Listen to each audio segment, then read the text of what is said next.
spotted at a local kitchen and a local McDonald's, causing concern for customers. Yeah, the health department says the restaurant should have closed, though video shows workers continuing to fill those orders. Lauren Edwards joins us after speaking with the man who took the video and the health department as well today. Lauren?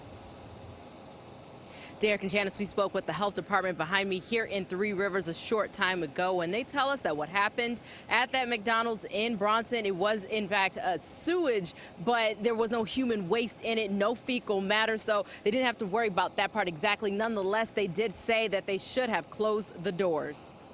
At that time, we decided that I had lost my appetite, my buddy lost his appetite. Steve Litley and his friend not hungry after seeing this at the McDonald's in Bronson on Sunday. I looked at the floor. The floor was lined with broken down boxes, cardboard boxes. He says he knew there was something off when they first walked in.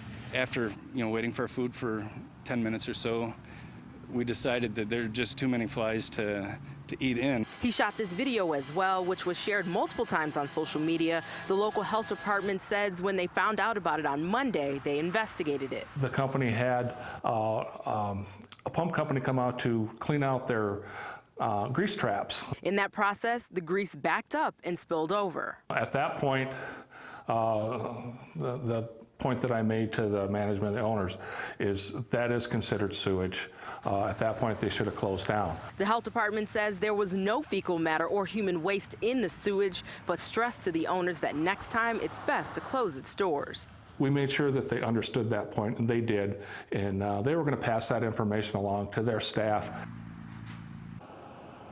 And so we reached out to the McDonald's, and we're just waiting to get a comment back from them about everything that happened. But one thing that the health department did say is that it was McDonald's who actually reached out to them just to see what they could do to make sure that this doesn't happen again, or should it happen again, they know exactly what to do. But as you just heard from the story there, they sat down, they had a full-length conversation about protocol and how it is best to close its doors when these things happen. But it's also important to remember that there was no fecal matter and there was also no human waste. And when I asked the health department what's something anyone can do when they see this, because all of us are customers at some point in time, and he says just to reach out to them, reach out to the health department. They have an emergency hotline, and it runs over the weekend, because the quicker they find out about these things, the quicker they can get the problem fixed. Reporting live here in Three Rivers, Lauren Edwards, Fox 17 News. All right, Lauren, thank you.